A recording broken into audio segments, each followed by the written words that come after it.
नमस्कार, KTV news में आपका स्वागत है। मैं हूं स्तुति और आइए एक नजर डालते हैं शहर की प्रमुख सुर्खियों पर।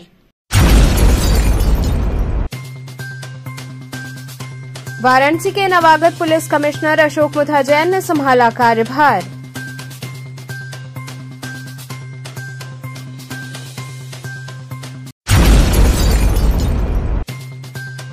नाविक समाज ने नौका संचालन बंद कर दशाश्वमेध घाट पर की बैठक।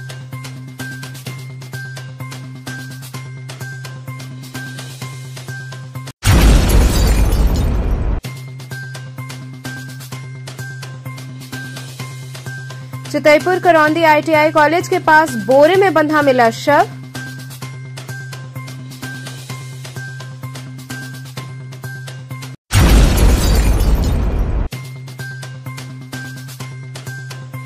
और विश्व एड्स दिवस पर BHU IMS से निकाली गई जागरूकता रैली।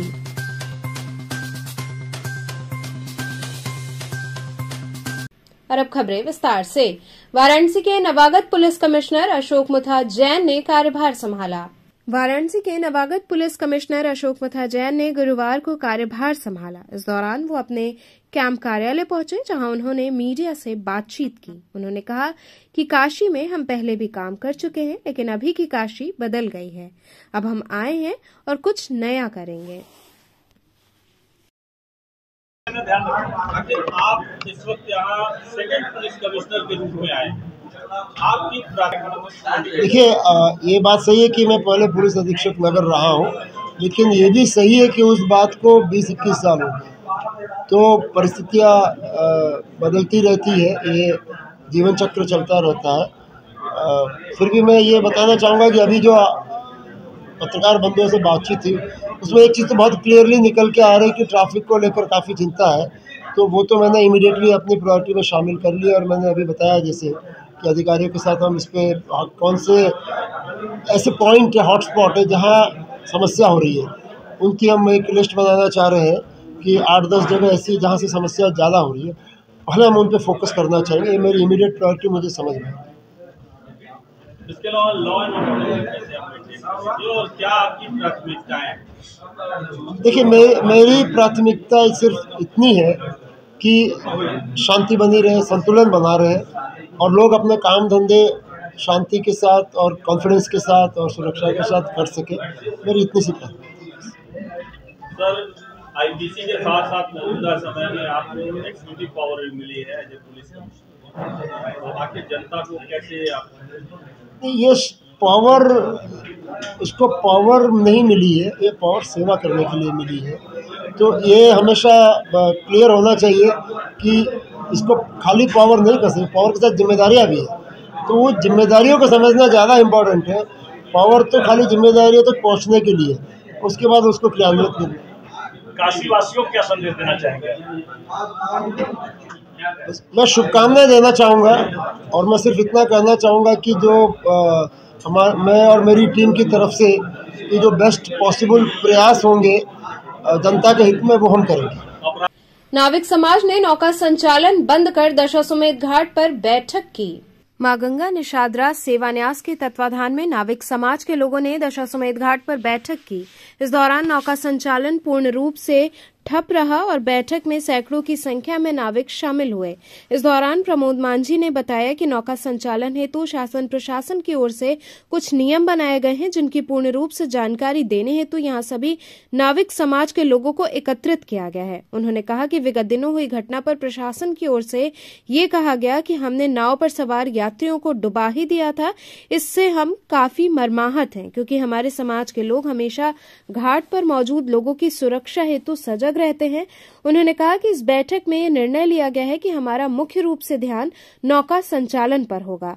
बैठक में राकेश साहनी, शंभू साहनी, राकेश निषाद, पप्पू साहनी सहित सैकड़ों की संख्या में नाविक उपस्थित रहे।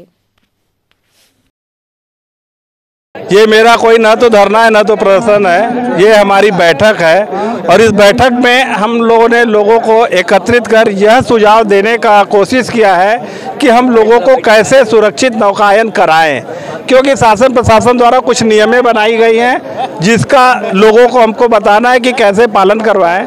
तो उसी तहत हमने सारे लोगों को इकट्ठा किया है और यहाँ पर लोगों को इकट्ठा करके उस चीज़ को बताने का काम किया जा रहा है। बैठ जाइए, अपने अपने जगह बैठ जाइए आप लोग। देखिए, दिक्कतें कुछ भी नहीं है। कुछ एक बातें ऐसी थी जिसको लेके मन में थोड़ा सा तकलीफ था, जैसे कि डीएम डायमंड होटल में बैठक होता है और वहाँ पर यह ब्लेम कर देना कि आप लोगों ने तो नौका डुबा ही दिया था, 34 लोगों को डुबा ही दिया था और सारे लोगों को हम लोगों के द्वारा बचाए जाने के बावजूद भी यह कहा जाना कि आप लोगों ने तो डुबा ही दिया था, लेकिन ये तो भगवान का देन है, लोग बच गए। तो इसको हम मानते हैं कि बिना भगवान के इच्छा के एक पत्ता भी नहीं हिल सकता है। इसको हम कतई यह नहीं मानते कि हम लोगों ने बचा लिया, लेकिन यह प्रशासन का अपना एक रुख होना चाहिए था कि चलिए भाई, अच्छा हुआ, घटना दुर्घटना तो हो गया, लेकिन आप लोगों ने बचाया। पीठ पर कम से कम हाथ रखा जाना चाहिए था और यह कह देना कि आप लोगों ने तो डुबा दिया था, वहाँ थोड़ा सा हम लोग के मन में तकलीफ था। लेकिन अब उस तकलीफ को भूलते हुए हम लोगों को यह बताना था कि सुरक्षित नौकायन कैसे हो। अगर हम नौका चालू करके बैठक करते तो लोग एकत्रित नहीं होते थे, इसलिए हमने नौका संचालन बंद कराया और सारे लोगों को इकट्ठा करके यह प्रसारित किया गया कि अब से हमारे लोग सिर्फ नौकायन पर विशेष ध्यान देंगे, क्योंकि हम लोगों के पास सिर्फ नौकायन कराना ही एक काम नहीं होता था। हमारे सारे लोग घाटों पर बैठ के इधर उधर नज़र लगा के बैठे रहते थे कि कभी कोई गंगा जी में डूब तो नहीं रहा है, कभी कोई चोर उचक के सामान को लेके भाग तो नहीं रहे, कोई पुल से कूद के आत्महत्या तो नहीं कर रहा है। इन सारी चीज़ों पर जो हमारी ध्यान लगी हुई रहती थी, उस पर से हम लोगों का अपना जिम्मेदारी हमने अपनी खींच ली है, क्योंकि अभी हमारी जिम्मेदारी नहीं होगी। लेकिन हम तो जानते हैं कि हमारे समाज के लोगों के अंदर का जो खून होता है ना, किसी को कष्ट में देखता है तो वो अपने आप गर्म हो जाता है, वो करने के लिए तैयार रहता है, वो अंदर की बात है। लेकिन कानूनी तौर पर हम लोग इससे अपने आप को अलग करते हैं। हमारी कोई मांग ही नहीं है, न तो हमने मांग के लिए बैठक किया है, न तो धरना प्रदर्शन किया है। चितईपुर करौंदी ITI कॉलेज के पास नाले में बोरे में बांधकर फेंका हुआ शव मिला। चितईपुर थाना की करौंदी स्थित ITI कॉलेज के पास नाले में बोरे में बांधकर फेंका गया शव गुरुवार की सुबह मिला। इससे सनसनी फैल गई। सूचना के बाद पहुंची पुलिस छानबीन में जुटी रही। फॉरेंसिक टीम को मौके पर बुलाया गया। लोग हत्या कर शव फेंके जाने की आशंका जता रहे हैं। गुरुवार की सुबह नाले की तरफ गए राहगीरों की नजर नाले में फेंके गए बोरे पर पड़ी। मौके पर काफी लोग इकट्ठा हो गए। मामला संदिग्ध समझकर लोगों ने तत्काल पुलिस को सूचना दी। थोड़ी देर बाद पुलिस भी मौके पर पहुंच गई। प्रथम दृष्टया ये किसी पुरुष का शव प्रतीत हो रहा था। उसे कपड़े, चादर और बोरे में कई परत में बांधकर फेंका गया था। पुलिस ने फॉरेंसिक टीम को मौके पर बुलाया। फिलहाल पुलिस छानबीन में जुटी हुई है। थानाध्यक्ष चितईपुर ब्रजेश मिश्रा ने बताया कि बोरे में युवक का शव था, जिसकी उम्र लगभग 35 वर्ष है। सिर पर चोट के निशान पाए गए हैं।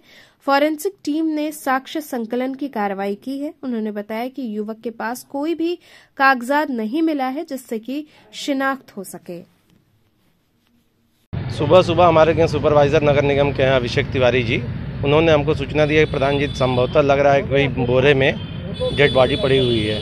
तो मौके पे आके देखा गया तो लग रहा था कि कोई डेड बॉडी है। अभी कंफर्म नहीं हो पाया कि महिला या पुरुष है। नहीं, यहाँ पे पब्लिक का था डिमांड कि उसको खोल के दिखाया जाए, लेकिन सीओ साहब मना करते हुए लेके चले गए। ये नहीं लग रहा है कि यहाँ खोलते तो शिनाख्त हो जाता? जी, यहाँ खोलते तो शिनाख्त हो जाता, लेकिन उनको डर था कि लोकल होगा तो कहीं विवाद ना हो जाए। सुबह जो है कि दीवान जी जो पंकज पांडे जी की तरफ से सूचना मिली, यहाँ पर ITI करौदी में नाली में एक बॉडी यहाँ पड़ी हुई है और जो बोरे में पैक है। तो हम लोग तुरंत सूचना मिलने पर हमारे सहयोगी प्रधान जी नासीपुर गोपाल यादव हम लोग यहाँ पहुँचे और जो है कि इसको हम लोग देखा गया। उसके बाद जो है कि बाहर नाली से निकालने के लिए 2 सफाई कर्मियों को पकड़ के उनसे बॉडी को बाहर निकाला गया। खुला क्या? नहीं, खुला नहीं है, खुला नहीं। प्रशासन कहना है कि अगर लोकल रहेगा तो विवाद हो सकता है, तो उसको ले जाकर मर्चरी हाउस में खोलेंगे लोग। तो CO साहब आए थे, CO साहब के आदेश पर मर्चरी हाउस में। और इंस्पेक्टर अब ऐसे तो क्लियर नहीं हो पाएगा जब से बॉडी उसका चेहरा नहीं देखा जाएगा, तब से कैसे क्लियर होगा कि ये महिला है, पुरुष है या कैसे है। लेकिन ये है कि ये घटना जो है कि शहर का ही है और लोग लाकर यहाँ जैसे उसको बोरे में बढ़िया पैक करके इसको फेंक दिए हैं। इस तरीके का घटना संभावित लग रहा है। विश्व एड्स दिवस पर BHU IMS से जागरूकता रैली निकाली गई। काशी हिंदू विश्वविद्यालय चिकित्सा विज्ञान संस्थान राष्ट्रीय सेवा योजना के स्वयंसेवकों द्वारा विश्व एड्स दिवस पर साइकिल जागरूकता रैली निकाली गई। जागरूकता रैली के दौरान दर्जनों की संख्या में स्वयंसेवक मौजूद रहे। इस दौरान एनएसएस के स्वयंसेवक हाथों में विभिन्न नारे लिखे बैनर लिए लोगों को जागरूक करते चल रहे थे। चिकित्सा विज्ञान संस्थान से इस रैली को हरी झंडी दिखाकर रवाना किया गया, जो विभिन्न मार्गों से होते हुए एम्फी थिएटर मैदान तक गया, जहां पर स्वयंसेवकों द्वारा लोगों को जागरूक करने के लिए नुक्कड़ नाटक का मंचन किया गया। आज पूरी दुनिया में विश्व एड्स दिवस मनाया जाता है और आज के दिन जागरूकता ही एकमात्र उपाय है एड्स के नियंत्रण के लिए। अभी माननीय जो चिकित्सक हैं, यहाँ पर डायरेक्टर हैं आईएमएस के प्रोफेसर सिंह सर ने कहा कि जागरूकता ही एड्स से बचाव है और जागरूकता के लिए हमें ये जानना जरूरी है कि एड्स होता क्या है, एचआईवी क्या होता है, एचआईवी का इन्फेक्शन क्या होता है और एचआईवी इन्फेक्शन से हम कैसे बच सकते हैं। तो इसी संदेश को लेकर हमारे राष्ट्रीय सेवा योजना के स्वयंसेवकों ने आज ये साइकिल यात्रा की है, जो लोगों को ये बता रहे हैं, हमारे विश्वविद्यालय के छात्रों को, शिक्षकों को और भी जन सामान्य को, कि एचआईवी के संक्रमण के क्या क्या कारण हैं और उसको हम कैसे रोक सकते हैं। हम सभी जानते हैं कि एचआईवी संक्रमण का जो मूल कारण है वो है असुरक्षित यौन संबंध। संक्रमित रक्त से भी ये फैलता है और जो अनबॉर्न बेबी अगर गर्भवती महिला के पास है तो उससे हो सकता है, और जो दूध पिलाने के से भी ये फैलता है। तो सबसे बड़ी बात है कि यदि आप जानकारी रखते हैं तो आप एड्स से बिल्कुल सुरक्षित रहेंगे। इसी उद्देश्य से आज कई कार्यक्रम आयोजित किए गए हैं। अभी हम लोग साइकिल यात्रा में, उसके बाद भाषण प्रतियोगिता आयोजित की गई है और प्रश्नोत्तरी प्रतियोगिता भी आयोजित की गई है। सर, ये रैली कहाँ से कहाँ तक जाएगी और कितने बच्चे इसमें भाग लिए? ये रैली काशी हिंदू विश्वविद्यालय के राष्ट्रीय सेवा योजना भवन से आरंभ हुई थी और विभिन्न मार्गों से होते हुए इंस्टीट्यूट ऑफ मेडिकल साइंस पहुंची और यहाँ पर यहाँ के जो माननीय निदेशक महोदय हैं प्रोफेसर सिंह सर, उन्होंने विदा किया है और फिर ये यात्रा, ये जो साइकिल रैली है, शहर के विभिन्न मार्गों से होते हुए अभी जो हमारा काशी तमिल संगमम कार्यक्रम चल रहा है वहाँ सभा स्थल पर जाएगी और वहाँ पर एक नुक्कड़ नाटक होगा और नुक्कड़ नाटक में एचआईवी एड्स के बारे में उनको जानकारी दी जाएगी। और इस रैली में लगभग 25 से 30 की संख्या में चुने हुए बच्चे हैं, क्योंकि बहुत भीड़ ले जाने से भी वो अनियंत्रित हो जाती है कई बार यात्रा। तो 25 से 30 चुने हुए बच्चे इस यात्रा में भाग ले रहे हैं और वो एड्स जागरूकता से संबंधित नारे लगा रहे हैं। महापौर मृदुला जायसवाल ने 15 वित्त के 4 कार्यों का शिलान्यास किया। गुरुवार को महापौर मृदुला जायसवाल द्वारा 15 वित्त के 4 कार्यों का शिलान्यास किया गया। सभी कार्यों की कुल लागत 2,41,04,000 है, जिसमें वार्ड संख्या 4 शिवपुरमा में जमुना लकड़ी वाले से आरएस गोदाम तक होते हुए सड़क व इंटरलॉकिंग कार्य का शिलान्यास किया गया, जिसकी लागत 48,80,000 है। भेलूपुर नया विस्तार क्षेत्र में कंचनपुर गेट मुख्य मार्ग से जिला अध्यक्ष हंसराज विश्वकर्मा के आवास तक रोड निर्माण कार्य का शिलान्यास हुआ। भेलूपुर नया विस्तार क्षेत्र में ग्राम पंचायत नासिरपुर में इंटरलॉकिंग कार्य का शिलान्यास किया गया। भेलूपुर नया विस्तार क्षेत्र में कंदवा में विश्वकर्मा नगर कॉलोनी में सड़क इंटरलॉकिंग कार्य का शिलान्यास हुआ। शिलान्यास के दौरान जिला अध्यक्ष हंसराज विश्वकर्मा, शशिकला सोनकर, पार्षद इंद्र बहादुर पटेल, रविंद्र सिंह, संजय जायसवाल, विनीत सिंह, पूर्व पार्षद अजय गुप्ता के साथ भाजपा कार्यकर्ता, स्थानीय नागरिकगण तथा नगर निगम के अधिकारीगण उपस्थित रहे। ये भी काम विकास का ही एक प्रतीकात्मक रूप है। ये शिलापट ऐसे ही नहीं लगता है भैया। शिलापट जब प्रस्ताव पारित हो जाता है, इसके लिए धन आवंटित हो जाता है, तब ये शिलान्यास लगता है। आम आदमी पार्टी है, वो बार बार मतलब भारतीय जनता पार्टी पे वो कहती है कि भ्रष्टाचार हो रहा है, ये है वगैरह। हम बिजली पे भी बात करेंगे, शिक्षा पे भी बात करेंगे, तब हम बात करेंगे। अगर ये भ्रष्टाचार की बात होती तो ये जमीन पे इतना पैसा दिखता नहीं। पैसा जितना आता है उतने पूरे का प्रस्ताव लिया जाता है और पूरा काम भी होता है। ये अभी हम 150 कामों का शिलान्यास करके ये चुनाव में अब आगे हम लोग कदम उठाएंगे। आप सोच लीजिए कि 5 साल में कम से कम नहीं तो हमने 200 करोड़ रुपए का काम कराया होगा। अब इससे ज्यादा अब आपको क्या सर्टिफिकेट दे। पराड़कर स्मृति भवन में पटरी व्यवसायियों के विचार संगोष्ठी का आयोजन हुआ। पराड़कर स्मृति भवन में confederation of free trade union of India Uttar Pradesh, फेरी पटरी ठेला व्यवसायी समिति उत्तर प्रदेश के तत्वाधान में असंगठित क्षेत्र के कामगारों के लिए सामाजिक सुरक्षा योजना हेतु जागरूकता एवं निकाय चुनाव में पटरी व्यवसायियों की भूमिका विषयक विचार संगोष्ठी का आयोजन किया गया। इस दौरान फेरी पटरी ठेला व्यवसायी समिति के सचिव अभिषेक निगम ने बताया कि आगामी चुनाव में फेरी पटरी व्यवसायियों की भूमिका को देखते हुए और जो उनकी समस्याएं हैं उनको देखते हुए ये निर्णय लिया गया है कि आगामी चुनाव में पटरी व्यवसायी उसी दल को अपना मतदान करेंगे जो राष्ट्र निर्माण में पटरी व्यवसायियों की आवाज को बुलंद करेंगे और वेंडिंग जोन से लेकर तमाम संघर्षों में पटरी व्यवसायियों का कंधे से कंधा मिलाकर चलने का काम करेंगे। वहीं समस्याओं के संदर्भ में कहा कि आगामी मंगलवार को होने वाली जन सुनवाई में हम नगर आयुक्त को पुनः ज्ञापन सौंपने का कार्य करेंगे। Confederation of free trade union फेरी पट्टी ठेला व्यवसायी समिति के संयुक्त तत्वाधान में एक विचार विमर्श संगोष्ठी आयोजित की गई है जो आगामी निकाय चुनाव में पटरी व्यापारियों की महत्वपूर्ण भूमिका को देखते हुए और पटरी व्यापारियों की कुछ समस्याएं हैं, उस समस्याओं को देखते हुए ये सभी चीज़ें डिसाइड की गई हैं कि आगामी चुनाव में पटरी व्यापारी अपना उसी दल को मतदान करेगा जो राष्ट्र निर्माण में पटरी व्यापारियों की आवाज़ को बुलंद करेगा और वेंडिंग जोन से लेके तमाम संघर्षों में पटरी व्यापारियों के साथ कंधे से कंधा मिला के चलने का काम करेगा। और रही बात कुछ समस्याओं की, तो नाइट बाजार से लेके डीएलडब्ल्यू के वेंडिंग जोन में कुछ समस्याएं हैं जिसमें ये चीज़ें निर्धारित हुई है कि आगामी मंगलवार की जन सुनवाई के कार्यक्रम में हम लोग फिर से पुनः ज्ञापन देने का कार्यक्रम नगर आयुक्त महोदय के संपर्क कक्ष रखने का काम करेंगे। आगे क्या समस्या आ रही है आप लोगों को? क्या सरकार के साथ आप लोगों के साथ नहीं दे रही है? कहीं ना कहीं देश के यशस्वी प्रधानमंत्री जी, मुख्यमंत्री जी पूरी ईमानदारी से ग्रास रूट पे काम करने का निर्देश जारी कर रहे हैं। कुछ लापरवाह अधिकारी ऐसा काम कर रहे हैं कि पटरी व्यापारियों को नजरअंदाज करना, उनके हक और अधिकारों की चीजों को भी उनसे छीन के बड़े व्यापारियों को सुपुर्द करने का काम कर रहे हैं, जिसका विरोध करने का भी काम फेरी पट्टी ठेला व्यवसायी समिति निरंतर कर रही है। आगामी समय में भी पूरी प्रबलता और पूरी मजबूती के साथ पुनः करने का काम करेगी। बीएचयू हिंदी विभाग के समक्ष धरने पर बैठे छात्रों व सुरक्षा कर्मियों के बीच धक्का मुक्की हुई। काशी हिंदू विश्वविद्यालय के हिंदी विभाग के सामने बुधवार से छात्र धरने पर बैठे थे। वहीं गुरुवार के दिन बीएचयू सुरक्षा कर्मियों द्वारा छात्रों को चीफ प्रॉक्टर ऑफिस लाया गया। छात्रों ने इसका विरोध किया। इस बीच छात्रों और सुरक्षा कर्मियों के बीच जमकर धक्का मुक्की हुई।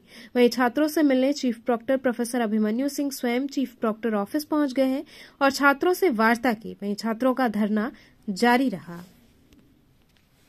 मामला दरअसल ये है कि हम लोग पीएचडी जो धांधली हुई प्रवेश प्रक्रिया 2022 सत्र में, उसके खिलाफ हम लोग 8 अगस्त को धरने पर बैठते हैं। 6 दिन उपरांत हमारे साथियों का स्वास्थ्य खराब होता है। आमरण अनशन में धरने बैठते हैं, स्वास्थ्य खराब होता है, जिसके कारण वाइस चांसलर ने फैक्ट फाइंडिंग कमेटी गठित की और वो आज 4 माह बीत गया।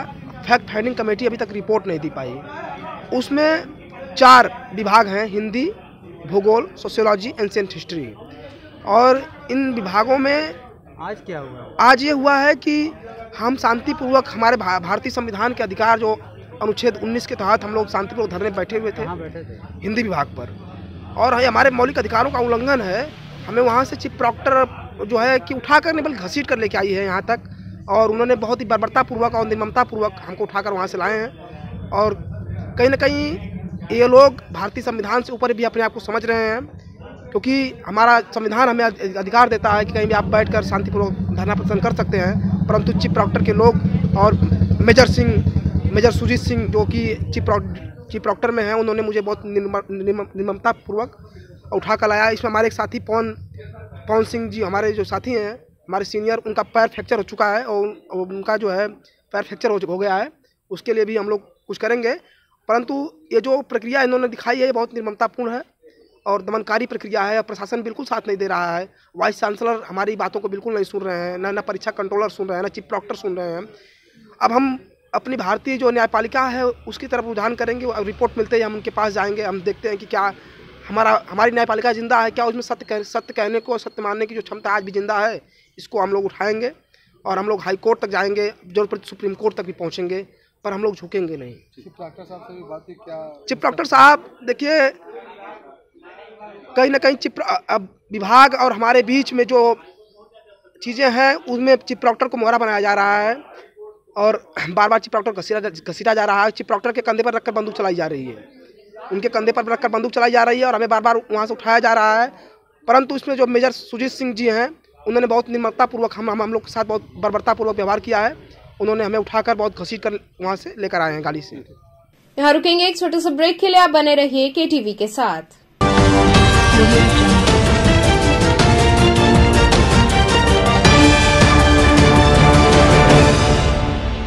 महात्मा गांधी काशी विद्यापीठ से संबद्ध आचार्य सीताराम चतुर्वेदी महिला महाविद्यालय, डुमरी, पड़ाव, रामनगर, वाराणसी। खबरों से जुड़े रहने के लिए हमारे चैनल KTV वाराणसी को सब्सक्राइब करें और लेटेस्ट अपडेट्स के लिए बेल आइकन को प्रेस करें।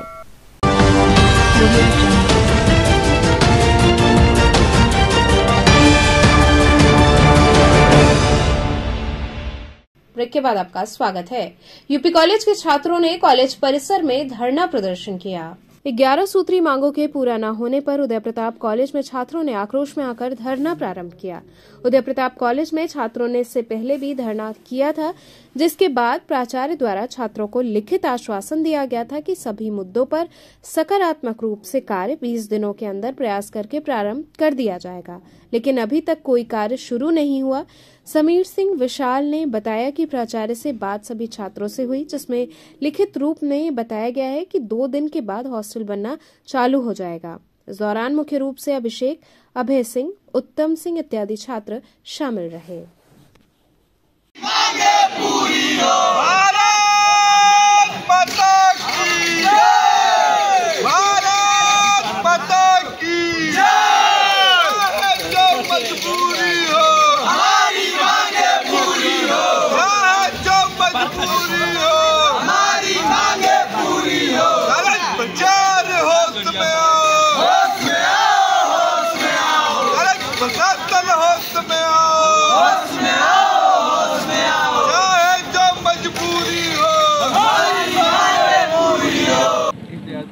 आज हम लोग धरना इसलिए दे रहे थे क्योंकि हम लोग इससे पहले 4 दिन तक धरना 25 नवंबर को चलाए थे, जिसमें 29 नवंबर को कॉलेज प्राचार्य जी द्वारा लिखित आश्वासन मिला था कि सारी 11 सूत्री मांगों को सारे मांगों पे जल्द से जल्द काम शुरू हो जाएगा और हॉस्टल 30 तारीख से अलॉटमेंट करना शुरू कर देंगे और B ब्लॉक सारी पूर्ति तरीके से B ब्लॉक जो न्यू हॉस्टल में है उसको सारे खोला जाएगा। परंतु काम एक भी नहीं हुआ, न चूना हुआ है, न पेंट हुआ है, न दरवाज़ा सही हो, न कुछ हुआ है। आधे बच्चों का लिस्ट में नाम आया है, आधे बच्चों का लिस्ट में नाम नहीं आया है, क्योंकि कमरे ही नहीं थे तो इसलिए लिस्ट में नाम नहीं आया। इसीलिए सारे छात्र आज आक्रोशित होकर धरने पर बैठे थे और प्राचार्य जी से हम लोगों से वार्ता हुई। प्राचार्य जी से जब बात हुई तो प्राचार्य जी ने लिख के दिया है कि 2 दिन के अंदर हम उसकी मरम्मत प्रारंभ करा के और से जल्द नई सूची जारी करेंगे, जिसमें PG छात्रावास में PG के छात्र, UG छात्रावास में UG के छात्र रहेंगे और सारे जितने भी छात्र छूटे हुए हैं काउंसलिंग के लिए या जितने लोगों का नाम लिस्ट में नहीं आया है उनका फिर से लिस्ट जारी होगा। तो क्या धरना समाप्त कर जी, बस यही लिख के आश्वासन मिला है और 2-3 दिन का हम लोग टाइम दिए हैं। यदि 2-3 दिन के अंदर नहीं कुछ होता है तो हम लोग बहुत बड़ा धरना करने के बाध्य होंगे।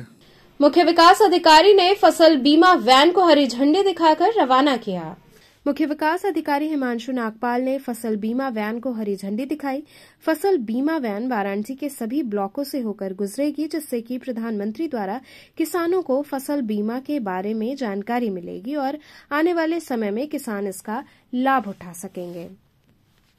ये प्रधानमंत्री फसल बीमा योजना के प्रचार प्रसार हेतु और इससे लोगों को जागरूक करने हेतु आज यहाँ पर विकास भवन में एक तो विकास भवन के टॉप फ्लोर पर एक बलून लगाया गया है, जिससे यहाँ पर किसानों को देखकर इससे जागरूक हों और एक प्रचार वाहन जो हमारी 3 तहसीलों में 8 ब्लॉकों में घूमेगा और प्रत्येक ग्राम पंचायत में जाकर योजना का प्रचार प्रसार करेगा, लोगों को इसके बारे में जागरूक करेगा और इससे संबंधित जो भी जानकारी है वो उपलब्ध कराएगा। आज यहाँ पर लॉन्च किया गया है।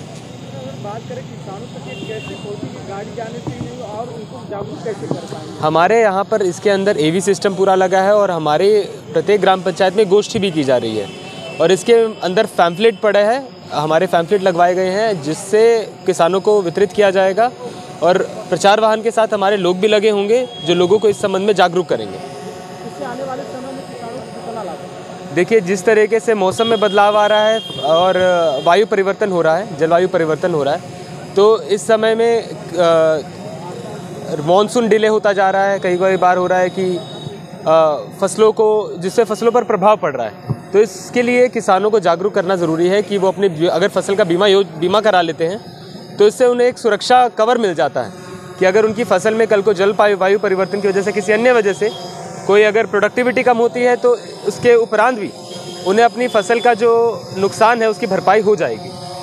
विद्युत कर्मियों द्वारा अपनी मांगों को लेकर किया जा रहा अनिश्चितकालीन कार्य बहिष्कार जारी रहा।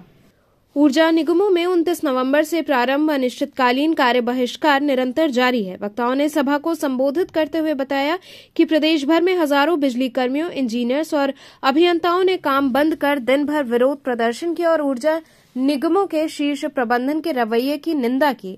वक्ताओं ने ऊर्जा निगमों के शीर्ष प्रबंधन पर हटवादी रवैया अपनाने का आरोप लगाते हुए कहा कि चेयरमैन बिजली कर्मियों की समस्याओं के बारे में सही तथ्य न बताकर सरकार को गुमराह कर रहे हैं, जिससे ऊर्जा निगमों में कार्य का वातावरण पूरी तरह समाप्त हो गया है और टकराव बढ़ रहा है। उन्होंने पुनः प्रदेश के ऊर्जा मंत्री से प्रभावी हस्तक्षेप करने की अपील की है, जिससे ऊर्जा निगमों में कार्य का वातावरण बने और बिजली कर्मियों को न्यायोचित समस्याओं का समाधान हो सके। सभा की अध्यक्षता जीवतलाल ने एवं संचालन राजेंद्र सिंह ने किया। सभा को ज्योति सिंह, रेणु मौर्य, संजना सागर, इंजीनियर अमित श्रीवास्तव, तपन चटर्जी आदि पदाधिकारियों ने संबोधित किया।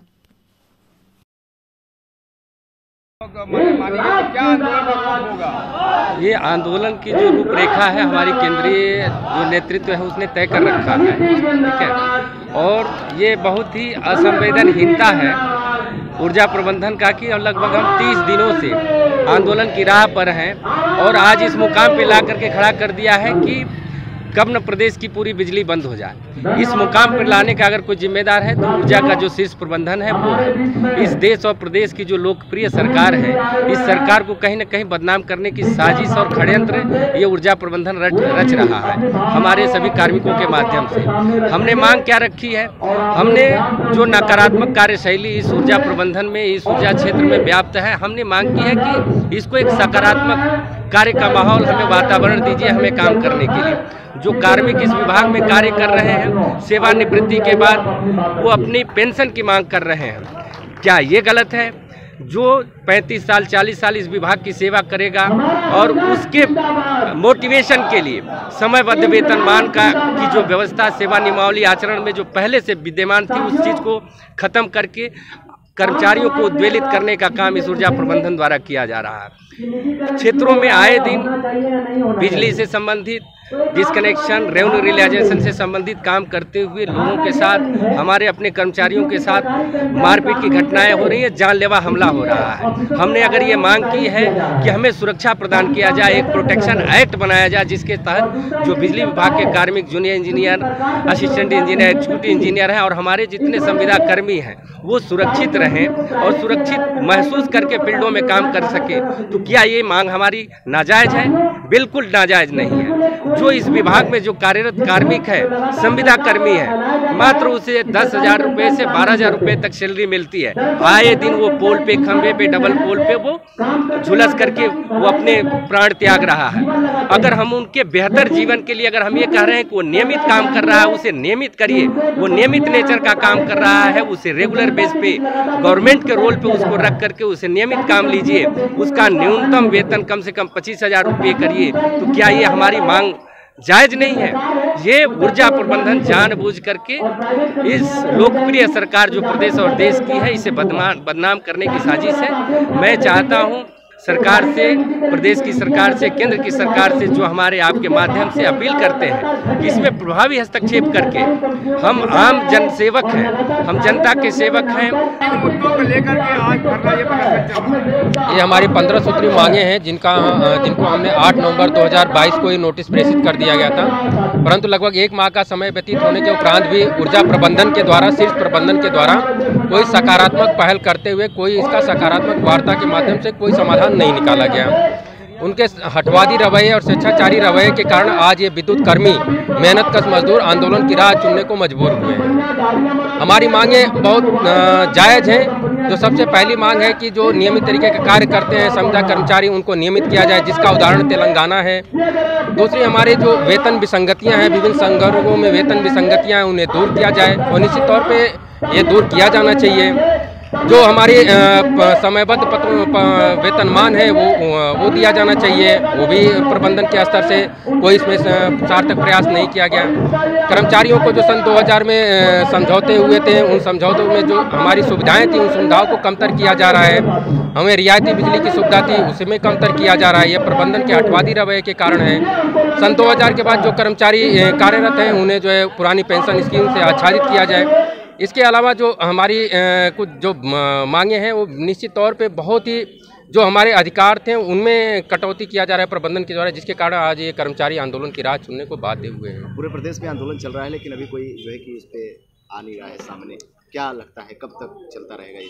निश्चित तौर पे प्रबंधन को ये सोचना चाहिए, और यदि प्रबंधन इस बात को लेकर चेता नहीं तो इसका मतलब प्रबंधन के मन में जो है आम जनमानस के प्रति कोई संवेदना नहीं है। परंतु बिजली कर्मचारी तो आम जनमानस को लेकर बहुत ही संवेदित हैं। इसलिए ये बार बार माननीय मुख्यमंत्री जी से और माननीय प्रधानमंत्री जी से अपील कर रहे हैं कि तत्काल प्रभाव से प्रभावी हस्तक्षेप कर इस टकराव की स्थिति को समाप्त किया जाए, जिससे आम जनमानस को किसी प्रकार की कोई कठिनाई न हो। आम आदमी पार्टी द्वारा आगामी निकाय चुनाव हेतु कार्यकर्ता सम्मेलन का आयोजन किया गया। आम आदमी पार्टी द्वारा आगामी निकाय चुनाव के लिए कार्यकर्ता सम्मेलन का आयोजन किया गया। मुख्य अतिथि प्रदेश प्रवक्ता और जनपद के निकाय चुनाव प्रभारी मुकेश सिंह ने सत्ताधारी भाजपा पर हमला बोलते हुए कहा कि प्रदेश में अराजकता का माहौल है, किसान, नौजवान, व्यापारी सभी परेशान हैं, असुरक्षा का माहौल है। लोग भाजपा को सत्ता की चाबी सौंपकर ठगा सा महसूस कर रहे हैं। आम आदमी पार्टी ने दिल्ली में साबित किया है कि जो हम कहते हैं वो करते हैं। आम आदमी पार्टी ने पंजाब में पुरानी पेंशन व्यवस्था को लागू कर दिया। पंजाब में डोर टू डोर राशन वितरण व्यवस्था को शुरू कर दिया। वक्ताओं में प्रमुख रूप से काशी प्रांत उपाध्यक्ष कैलाश पटेल, काशी प्रांत सचिव पल्लवी वर्मा, महानगर अध्यक्ष अखिलेश पांडे, जिला मीडिया प्रभारी घनश्याम पांडे आदि वक्ता शामिल हुए। चुनाव की तैयारियां किस तरह से चल रही है महिला टीम में? महिलाओं में जबरदस्त रुझान है, क्योंकि दिल्ली में महिलाओं को जिस तरीके से सुविधाएं दी जा रही हैं, उसको देखते हुए यहाँ की भी महिलाएं एकदम तैयार हैं। बस वोटिंग का डेट आ जाए और वो लोग पूरी तरीके से कमर कस चुकी हैं। किस तरह से आप लोग जो है कि इस बार तैयारियां कर रही हैं, कैसे अपनी जो है कि रणनीति तैयार कर रही हैं? देखिए, हमारी तैयारियां तो वही हमारे पुराने मुद्दे ही हैं, क्योंकि जब तक हम जनता के बीच में जनता के मुद्दों को नहीं उठाएंगे और उनके लिए काम नहीं करेंगे, तब तक वो कोई तैयारियां नहीं रह जाती हैं। क्योंकि हमारी पार्टी ही आम आदमी है, तो हम सिर्फ आम आदमी के लिए ही काम करते हैं और आम आदमियों को हमको आगे पहुँचाना है। तो हमारे काम के तरीके वही हैं जो हमने दिल्ली में किए हैं और जो हम पंजाब में कर रहे हैं। और क्या सुविधाएं दी जा रही हैं देखा जाए तो महिलाओं के लिए या आमजन के लिए क्या सुविधाएं? देखिए, सुविधाएं यहाँ पे तो फिलहाल अभी कुछ भी नहीं है, क्योंकि हमारी सरकार दिल्ली में महिलाओं की बस यात्रा फ्री है। वो कहीं भी आए जाए उनका 1 रुपये किराया नहीं लगता है। और उसके साथ साथ तीर्थ यात्रा हो गई है, बच्चों की पढ़ाई लिखाई है। जो महिला कमांडर्स बसों में रखे गए हैं वो सराहनीय है। जिस तरीके से दिल्ली में क्राइम चल रहे थे, अब काफ़ी उसमें चेंजिंग आ चुकी है और इसको देखते हुए यहाँ पे भी वही सारे काम किए जाते हैं। प्रधानमंत्री जी की नीति है महिला सशक्तिकरण की, आप बोल रही हैं महिलाओं की अगर बात की जाए तो दिल्ली में बस सुविधा फ्री दी गई है। यहाँ पे भी तो महिलाओं के लिए सुरक्षा दिया गया। पहले महिलाएं 7 बजे के बाद घर से नहीं निकलती थी, अब स्वतंत्र हो गई है, घूमती हैं रात भर। ऐसे में आप महिला की बात कर रहे हैं, ये कहाँ पे है कि महिलाएं घूम रही हैं? आप अभी यूपी हैंडल देख लीजिए, कहीं पे भी देख लीजिए। मतलब आपके कहने का मतलब महिला अभी भी बिल्कुल सुरक्षित नहीं है, कहीं पे भी सुरक्षित नहीं है। कहीं कहीं मैं भी महिला हूँ, मैं जब भी रात में भी निकल हो जाता है तो कभी कभी भय मुझे भी लगता है। ऐसा नहीं कहूँगी कि मैं इस पार्टी में हूँ तो मुझे भय नहीं लगता है। महिला होने के नाते भय मुझे भी लगता है। और जिस तरीके से बच्चियों के साथ हो रहे हैं, वो आजकल के लोग पता नहीं क्या विकृति चल रही है, ना वो बच्चे देख रहे हैं ना बुजुर्ग देख रहे हैं, बस क्राइम बढ़ता ही जा रहा है। अमित शाह जी ने भी कहा था कि रात में महिलाएं जेवर पहन के निकले तो सुरक्षित हैं। कभी कभी तो लगता है बेचारा पुरुष भी सुरक्षित नहीं है। अभी हाल में ही रोहनिया की ही घटना है, दरोगा साहब को गोली मार दी गई थी, जगतपुर का एक कांड है। तो जब सोचिए, जब पुलिस प्रशासन सुरक्षित नहीं है तो फिर तो यहाँ महिला बहुत दूर की बात है। गुरुवार को नौका संचालन ठप होने से सैलानियों को मायूसी हुई।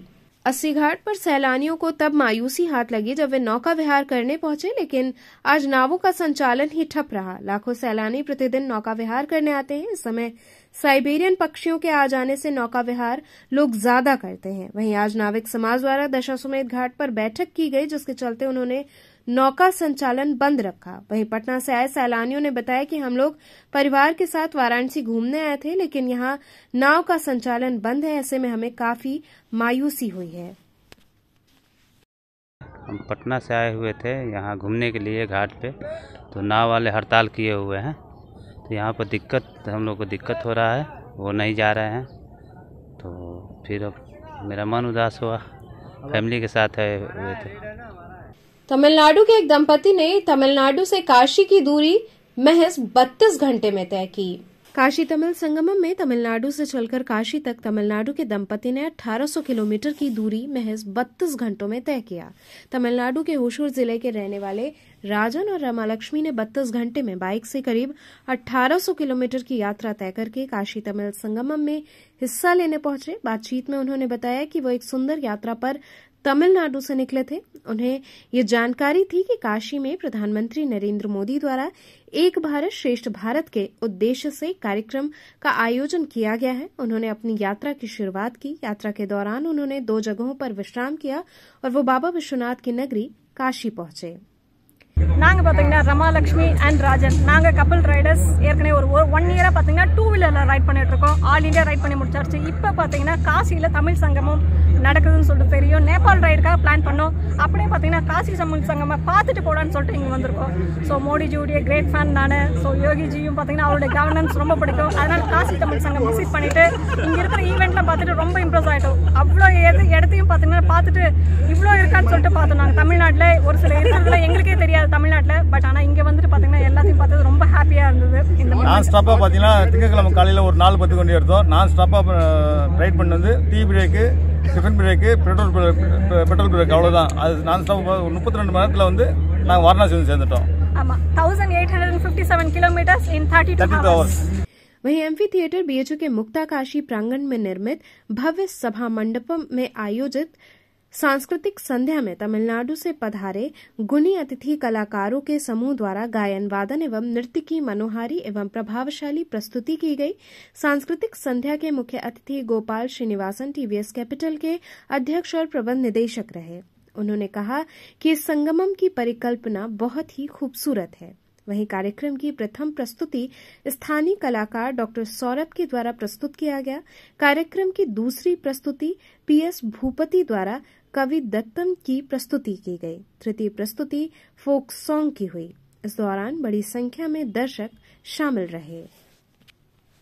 आगामी नगर निकाय चुनाव में किन्नर समाज भी चुनाव लड़ेगा। पराड़कर स्मृति भवन में आयोजित पत्रकार वार्ता के दौरान किन्नर समाज के राष्ट्रीय अध्यक्ष सलमान किन्नर ने बताया कि इस बार नगर निगम चुनाव में किन्नर समुदाय के प्रत्याशी भी चुनाव लड़ेंगे। उन्होंने कहा कि 2014 में 3rd जेंडर कानून के तहत किन्नर समाज को अधिकार मिला है। उनका कहना था कि वो चुनाव में पूर्ण रूप से अपनी भागीदारी करेंगे। उन्होंने जनता से वोट की अपील भी की। क्या है आज किसकी प्रेस कॉन्फ्रेंस? आज ये प्रेस वार्ता भवन के अंदर आज हम लोगों ने किन्नर समुदाय की तरफ से, और मैं किन्नर समुदाय की स्वयं राष्ट्रीय अध्यक्ष हूँ, और इस बार इस जो नगर निगम की चुनाव में और मेयर के पद पर किन्नर समुदाय आगामी चुनाव में लड़ेगा। तो कितने वार्ड से आपका समुदाय चुनाव लड़ेगा?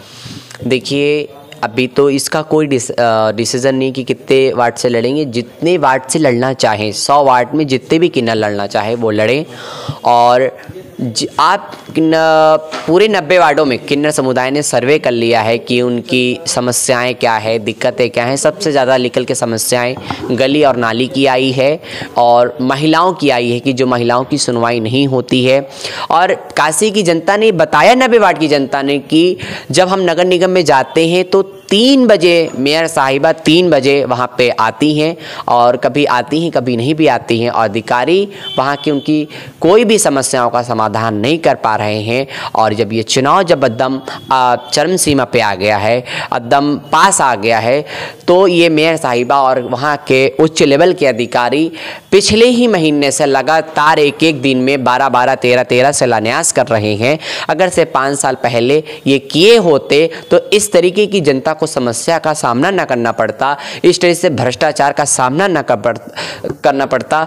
अब इस तरीके से हम लोगों ने कहा कि अब भ्रष्टाचार को मिटाने के लिए, भ्रष्टाचार को हटाने के लिए, हो रहे बहन बेटियों पे अन्याय जो हो रहे हैं उनको न्याय दिलाने के लिए, काशी की जनता को गड्ढे सड़क से और ये स्वच्छता के मामले जो पीछे है, जो सुरक्षा के मामले में पीछे, उनको किन्नर समुदाय आगे लाके उनकी पूरी समस्याओं का समाधान किन्नर समुदाय करेगा। और अब की बार जनता का राज नगर निगम पे होगा, मेयर का नहीं होगा, जनता का होगा, अगर से किन्नर समुदाय चुन के उस वहाँ पे जाता है। और काशी की जनता से बस यही निवेदन है कि न उनका माँ है न बाप है, आप ही उनके माँ है, आप ही उनके बाप है, आप ही उनके अन्नदाता है। तो सभी से हाथ जोड़ के निवेदन है कि जैसे 1-1 रुपये बधाई आप देते किन्नर समुदाय को, 1-1 वोट देकर और उनको विजयी बनाकर नगर निगम में भेज के और अपना काम कराएं और अपने जितनी भी समस्याओं का समाधान करा के और इस बनारस को स्वच्छता के मामले में और सुरक्षा के मामले में और इसको मुक्त कराएं। कर्मचारियों के साथ भी हो रहे बहुत ज़्यादा अन्याय हो रहे हैं, हम लोगों ने बड़ी पास से उस चीज़ को देखा है।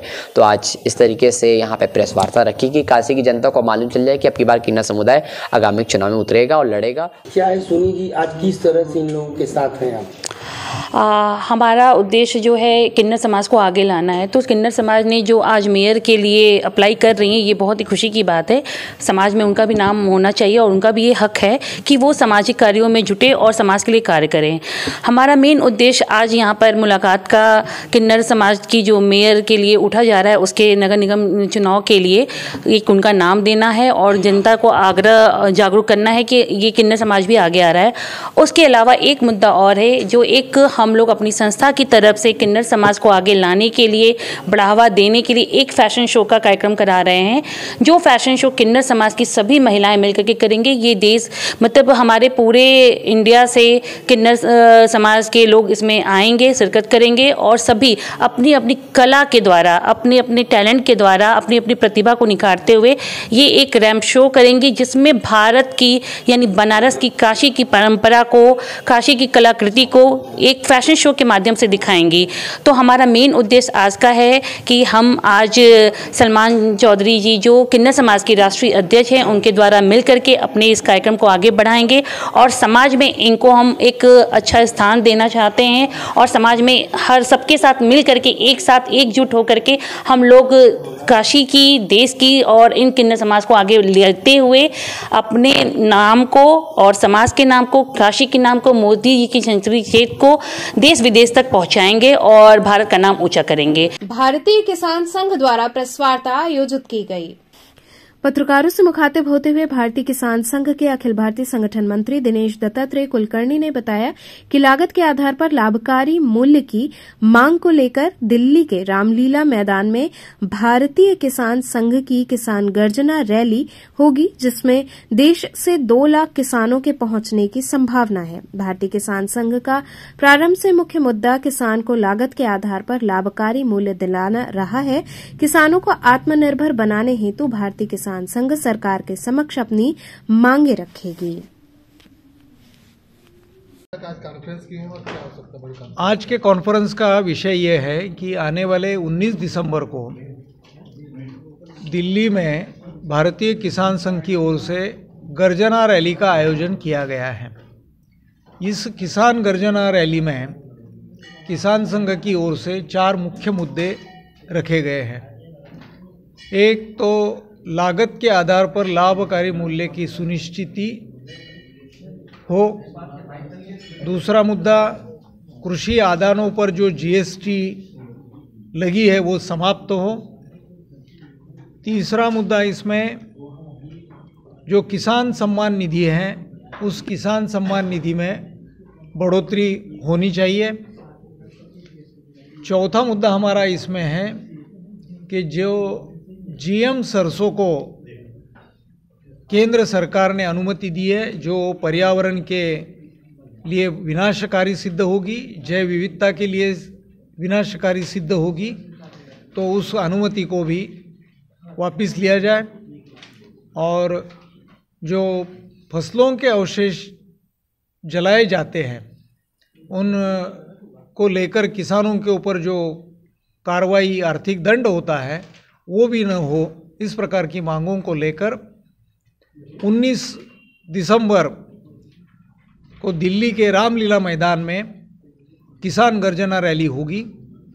देश भर के सभी राज्यों से 2 लाख की संख्या में किसान वहां एकत्रित आएंगे और अपनी आवाज़ सरकार तक पहुंचाएंगे। इसी विषय को लेकर आज का यह पत्रकार वार्ता का विषय था। तो चलते चलते पुनः एक नजर डालते हैं शहर की प्रमुख सुर्खियों पर। वाराणसी के नवागत पुलिस कमिश्नर अशोक मुथाजैन ने संभाला कार्यभार।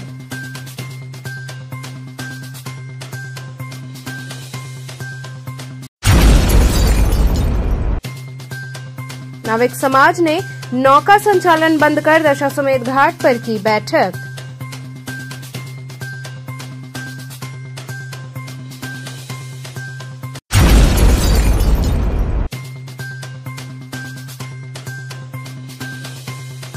चितईपुर करौंदी ITI कॉलेज के पास बोरे में बंधा मिला शव।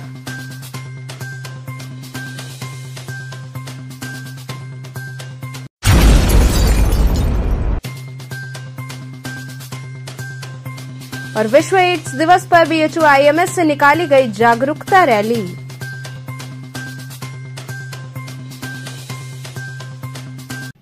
वे थे आज के समाचार। कल फिर होगी मुलाकात, तब तक के लिए नमस्कार।